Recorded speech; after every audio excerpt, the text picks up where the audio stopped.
네, 앞서 보셨듯 성남FC 의혹과 관련해 더불어민주당 이재명 대표가 결국 오늘 검찰에 출석했습니다.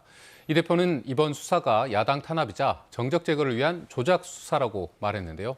한 주간 주요 정치 이슈 오승용 킹핀 정책리서치 대표와 자세한 얘기 나눠보겠습니다. 안녕하십니까? 네, 안녕하십니까? 네, 이 대표가 던진 메시지를 좀 살펴보면요. 일단 어항 속 금붕어라며 일단 자신의 결백함을 언급했고 또 검찰이 답을 정해놓고 기소했다 이렇게 비판했습니다. 어떻게 보셨습니까? 일단 이재명 대표가 입장문에서 검찰의 수사가 죄 조작하는 사법 쿠데타다라고 강도 높게 얘기를 했고요. 기업을 유치해서 세수를 확보하고 일자리를 만들고 구단 직원들이 광고를 유치해서 성남 시민들의 세금을 아낀 일이 어떻게 비난받을 일이냐라고 반문하기도 했습니다. 이 사건의 핵심 의혹은 병원 부지를 싼 값에 매입한 두산에게 성남FC 53억 후원을 대가로 해당 부지를 상업용지로 변경해주고 영종률과 건축 연면적을 각각 3배 올려주고 기부채납 부지도 10%로 축소를 해줘서 결국 두산이 72억에 매입한 토지를 개발 후에 6,174억에 매각할 수 있도록 했다는 의혹이 핵심이라고 할 수 있을 것 같습니다. 분당 차병원 건축 허가건과 네이버 제2사업 건축 허가건도 비슷한 행위로 보고 현재 검찰이 피의자로 소환하여 조사 중인데요. 이재명 대표가 성남시장의 업무에 속하는 인허가권을 매개로 성남FC 지원금을 모금했느냐의 여부가 핵심 쟁점이라고 할 수 있습니다. 네, 그렇다면 결국 이 검찰이 이 사건과 관련해서 기소를 하더라도 또 구속영장 발부라든지 또 국회에서 체포동의안 통과까지 가야 합니다. 그런데 여당이 여소야대인 상황에서 이 체포동의안 부결 가능성이 높다고 봐야 될까요? 검찰의 선택지가 많지 않은 것 같습니다. 일단 이재명 대표를 제3자 뇌물공여죄 혐의로 피의자 신분으로 소환해서 조사를 진행 중이긴 한데요. 조사를 마치면 곧 기소 여부를 확정을 해야 됩니다. 후원금 규모가 상당한 만큼 검찰이 이 대표에 대한 신병 처리를 검토할 가능성이 있다라는 의견이 있는 반면에 임시국회가 개원 중인 상황에서 체포동의안을 제출한다 하더라도 부결될 가능성이 높기 때문에 오히려 검찰이 기소를 포기할 가능성도 있다라는 양론이 지금 팽팽하게 맞서고 있는 상황이어서 오늘 조사를 종료한 이후에 검찰의 발표를 좀 지켜봐야 될 것 같은데요. 어떤 형태로든지 간에 이 사안이 이번 조사로 끝나는 게 아니라 계속 여러 의혹과 연결된 사안이라서 이재명 대표와 관련된 사법 리스크는 계속 좀 지켜봐야 될 문제인 것 같습니다. 네, 말씀해 주셨듯이 이제 사법 리스크 계속 이어지고 있습니다. 특히 대장동 개발 특혜 의혹도 있고요. 앞으로의 이 대표의 행보 또 이로 인한 전국에 미치는 영향 어떻게 보십니까? 일단 말씀하셨듯이 이재명 대표의 검찰 행위 이번이 마지막이 아닐 것 같습니다.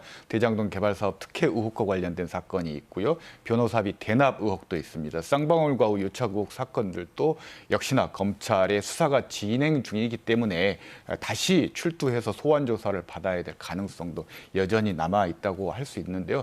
검찰의 입장은 이런 건 것 같습니다. 여러 번 큰 파도를 치다 보면 언젠가는 배가 침몰할 수 있는 거 아니냐. 이게 이제 검찰의 입장인 것 같고 그럼에도 불구하고 본인은 결백하기 때문에 파도가 치더라도 결코 침몰하는 일은 없을 거라는 게 이재명 대표의 입장인 것 같습니다. 검찰은 여러 압박, 전방위 수사를 지금 확대하고 있는데요.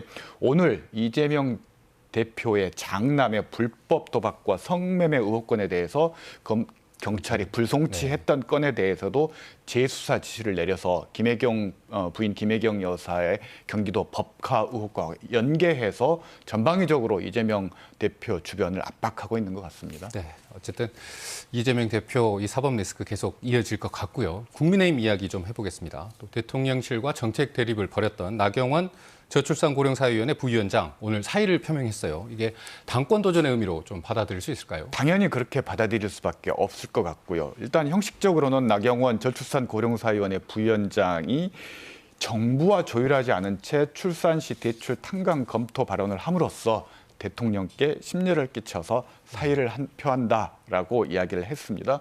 사실상 당권 도전을 위한 선행 조치라고 받아들일 수밖에 없는 것 같습니다. 그렇지만 이 전후 사정을 보면 당대표 선출 규정을 당원 70%, 여론조사 30%에서 당원 100%로 변경함으로써 결국 나경원 부위원장이 출마할 수 있는 모든 판을 깔아준 건 대통령과 국민의힘 지도부라는 겁니다.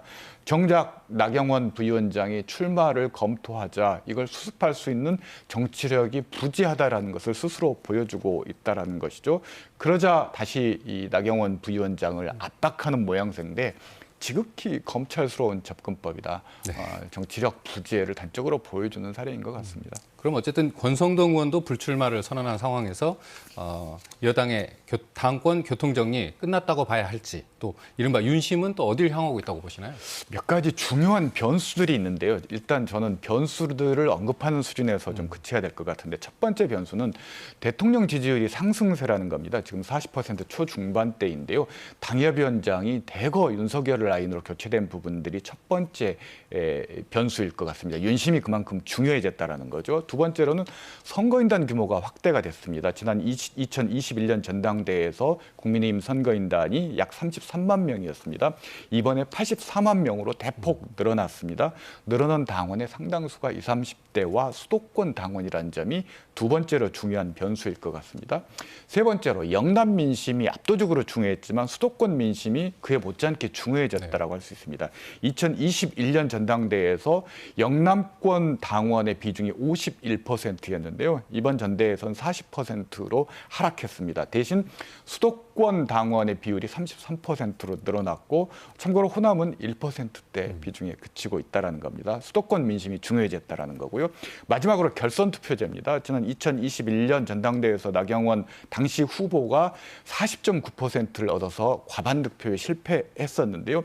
이번에는 50% 이상 득표자가 없을 경우 결선 투표를 하게 되는데 이것의 의미는 결국 친윤 후보 대 나경원과의 어떤 양자 구도로 갈 수 있어서 자연스러운 친윤 후보의 단일화가 이루어질 수 있는 부분이 네 번째로 중요한 변수인 것 같습니다. 어쨌든 잠깐 말씀해 주셨지만 윤석열 대통령의 국정 지지율이 지금 4주 연속 40%를 유지하고 있습니다. 또 한 여론조사에 따르면 호남권의 긍정평가도 다른 지역에 비해서는 좀 더 상승폭이 높습니다. 그 배경 어떻게 보시나요? 일단 리얼미터 기준으로 말씀을 드리면 12월 3주 41%부터 1월 1주 41%까지 4주 연속 40%의 긍정평가 가 유지가 되고 있습니다. 광주 전남에서도 이번 주 조사는 전주 대비 약 6%포인트 지지율이 상승한 것을 확인할 수가 있는데요.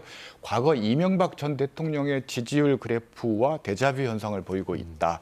초기 집권 초기에 정권 교체의 상황에서 지지율이 하락세를 면치 못하다가 점차적으로 지지율을 회복해서 지지층 결속이 이루어지면서 상승 곡선을 긋는 그런 그래프 곡선인데요. 지난주의 경우에는 북한 무인기 영공 침해와 같은 악재에도 불구하고 즉각적인 대응 보복적 지지율 하락을 피한 점이 일단 첫 번째 요인인 것 같고요.